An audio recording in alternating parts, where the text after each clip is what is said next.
कुछ अच्छे से हुआ। फिर हम गए, फिर सब कुछ प्लान हुआ और हमारा सी सेक्शन 10 AM के आसपास मैं अंदर गई। मैं बहुत एक्चुअली वो याद करके मैं काफ़ी इमोशनल भी हो रही हूँ। वो टाइम मेरी फीलिंग अलग ही थी, वो एक एक्सप्लेन करने लायक नहीं है। फिर 10-18 पे नाया बॉर्न हुई। पहले ट्विन ए को उन्होंने निकाला और 10-19 पे निष्का ट्विन बी थी, वो पैदा हुई। यहाँ पे नीकू की टीम भी अवेलेबल थी। मेरे हस्बैंड मेरे पीछे थे मुझे सपोर्ट करने के लिए, वो वहीं थे। और मेरे नीचे का तो बॉडी वो कर दिया था एनेस्थीसिया दे के, लाइक मैं कुछ नम कर दिया था तो मैं कुछ फील नहीं कर रही थी, बट ऊपर की बॉडी से मैं पूरा शिवर कर रही थी। पता नहीं वो किसका रिएक्शन था, मुझे बहुत ज़्यादा शिवरिंग हो रही थी, मतलब अनकंट्रोलेबल। मेरे हाथ बिल्कुल काँप रहे थे। जब मैंने बच्चों का रोना सुना तो ऐसा लगा कि बस वो कितनी अच्छी आवाज़ है और मेरे बच्चे आ गए हैं। देन वो एक अलग एक्सपीरियंस है कि हाँ, इस US के हॉस्पिटल में उन्होंने बोला कि नाया जो थी वो 2 kgs 90 ग्राम की थी और निष्का जो थी वो 2 kgs 250 ग्राम्स की थी। तो सॉरी 2350 ग्राम्स की, मतलब 2 kgs 350 ग्राम्स की। तो उन्होंने बोला कि बच्चे का जो क्राइटेरिया रहता है वेट का उनके हॉस्पिटल में जो है वो 2200 एंड अबव है, मतलब 2 kgs 200 के अबव अगर बच्चा रहेगा तो ही वो उसको बाहर मतलब ऐसे हेल्दी डिक्लेयर करेंगे। अदरवाइज़ मेरे दोनों बच्चे बिल्कुल हेल्दी थे, बस वेट का इशू था। तो उन्होंने नाया को नीकू में रखा और वो इमीडिएटली नाया को नीकू लेके चले गए, बस मुझे थोड़ा सा दिखा के, लाइक मुझे एक साथ एंजॉय करने का मौका भी नहीं मिला और तुरंत वो मेरी नाया को नीकू लेके चले गए। निष्का हमारे पास थी। उसके बाद में कुछ इश्यूज आ गए थे कि मेरा भी थोड़ा कॉम्प्लिकेशन आ गया था प्रेगनेंसी में, पोस्ट प्रेगनेंसी डिलीवरी के बाद मेरा थोड़ा ब्लड प्रेशर शूट अप हो गया था। I don't know what was the issue. According to doctor उन्होंने मुझे कहा तो इंजेक्शन दे दिया था तो नहीं देना था। That was a very horrible story and I don't remember, मुझे याद नहीं करना बस अच्छे से। बट आफ्टर 4-5 आवर्स मैंने ऑप्ट करा था ब्रेस्ट फीडिंग, सो मैंने ब्रेस्ट फीडिंग के लिए ट्राई किया बट बेबीज उतनी जल्दी लास्ट नहीं कर रहे थे and I was not well. मुझे बहुत वॉमिट हो रहे थे और नॉजिया बहुत फील हो रहा था उस टाइम। तो जस्ट सी सेक्शन हुआ था और मेरा एनेस्थीसिया भी जाने लगा था, तो मुझे बहुत पेन भी होना शुरू हो गया था। तो इसकी वजह से उन्होंने मुझे थोड़ा रिलैक्सेशन दिया और बेबीज़ को उन्होंने नर्सेज ने ध्यान रखा। अंकित भी थे बट उनको कुछ समझ नहीं आ रहा था, उन्होंने पहले कभी इतने छोटे बच्चे को हाथ में नहीं लिया था। इन फैमिली में बच्चे हुए बट उन्होंने 2-3 महीने बाद ही उनको टच किया, तो उनके लिए भी बहुत नया एक्सपीरियंस था।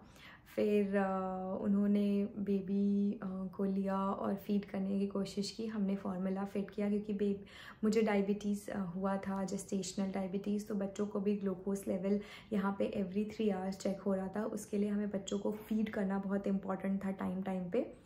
तो ये थी मेरी जर्नी। और फिर बच्चे 7 डेज़ में नाया भी आ गई हमारे पास एंड आगे की स्टोरी आई गेस मैं बाद में शेयर करूँगी। बट फिर मैंने ब्रेस्ट फीड, एक्चुअली मैंने, ये बहुत इंपॉर्टेंट पॉइंट है कि वहाँ पे लैक्टेशन कंसल्टेंट्स आए थे और उन्होंने एज एन एक्सपर्ट बताया कि फर्स्ट मिल्क जो होता है हमारा, जो ओवर द टाइम 9 मंथ्स में हमारी बॉडी प्रोड्यूस करती है, कोलोस्ट्रम बोलते हैं उसको, वो बेबीज़ के लिए बहुत ही ज़्यादा बेनिफिशियल होता है। और वो babies that is very very important for newborns, वो हमें उनको देना ही चाहिए if you are opting for breastfeeding. Even if you are not opting, there is no harm कि आप पम्प करके निकाल दो। It's also good for a lady, for a mother, कि वो उसको बाहर बॉडी से निकाल दे। It's a healthy thing to do. तो वो मैंने पंप करके निकाला तो 5 ml ईच निकला था, तो मैंने 5 ml नाया के लिए भेज दिया था नीकू में, उसको भी मिले इसलिए। और 5 ml हमने निष्का को पिला दिया था। जनरली उस टाइम मेरा मिल्क प्रोडक्शन शुरू हो रहा था, तो बेबीज़ फार्मूला फीडिंग पे ही थे, वो हॉस्पिटल की ही रिक्वायरमेंट थी, हम कुछ नहीं कर सकते थे क्योंकि बेबीज़ को हम भूखा नहीं रख सकते थे। ग्लूकोज लेवल्स उनके एवरी 3 आवर्स चेक हो रहे थे, अगर वो अच्छे नहीं आते तो हमें डिस्चार्ज नहीं मिलता।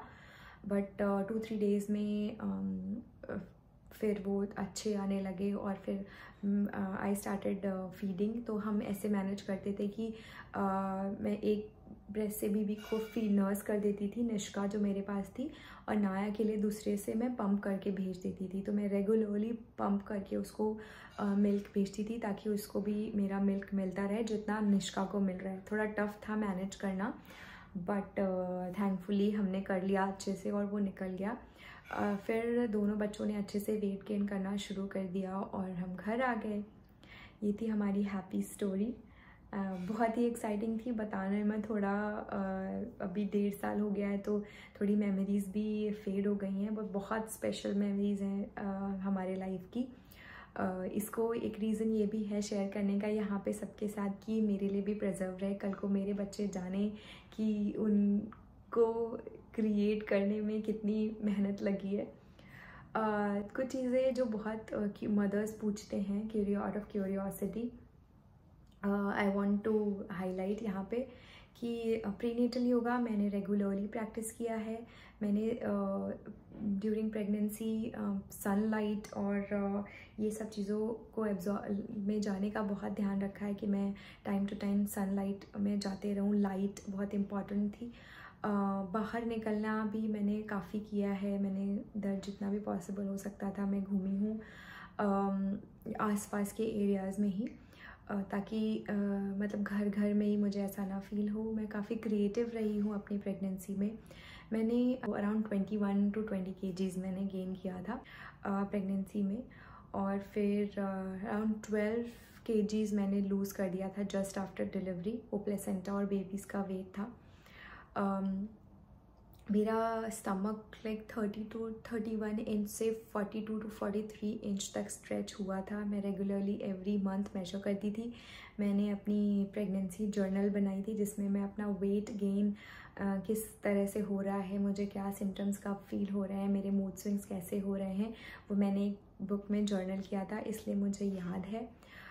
65 मैंने स्टार्ट करा था। मेरा प्री प्रेगनेंसी वेट अराउंड 45.5 46 था, और एंड में डिलीवरी से पहले मेरा वेट 65-66 के आसपास था। 66-67 ऐसे चेंज हो रहा था।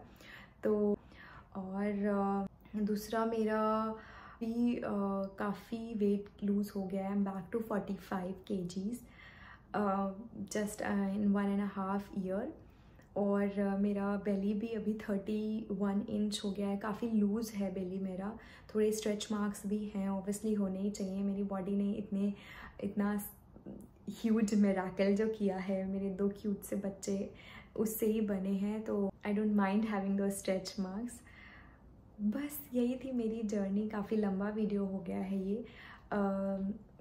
और कोई क्वेश्चंस होते हैं आपके, आप किसी और चीज़ को जानना चाहते हैं जो मैंने मिस कर दिया है पूरी जर्नी को शेयर करते टाइम, तो आप मुझसे कमेंट में पूछ सकते हैं। मेरे इंस्टाग्राम पे आप मुझे डीएम कर सकते हैं। इंस्टाग्राम का ये मेरा वो है हैंडल। और भी कोई क्वेश्चन मैं कोशिश करती हूँ कि मैं हर जगह एक्टिवली रिस्पॉन्स दूँ। तो आप कहीं कभी ना कभी 1 हफ्ते में, 2 हफ्ते में, जब भी मुझे टाइम मिलेगा आपको रिस्पॉन्स ज़रूर मिलेगा। And I will try to answer the questions. मेरा नेक्स्ट वीडियो रहेगा फर्स्ट पोस्ट प्रेगनेंसी 3 मंथ्स हमने बच्चों को कैसे रेस किया, क्या चैलेंजेस आए, क्या किया, कैसे उनको ओवरकम किया, कुछ चीज़ें नेचुरल थी। So stay tuned on my channel. अगर आपने सब्सक्राइब नहीं किया है, तो अगर आप यहाँ तक देख रहे हैं मतलब आप इंटरेस्टेड हैं ये स्टोरीज़ में, तो प्लीज़ हमारा चैनल सब्सक्राइब कर लीजिए और बेल आइकन को प्रेस कर लीजिए, तो आपको नोटिफिकेशन भी मिलता रहेगा। और thank you so much for listening. See you soon. Bye. Love from Naya Nishka. Thank you.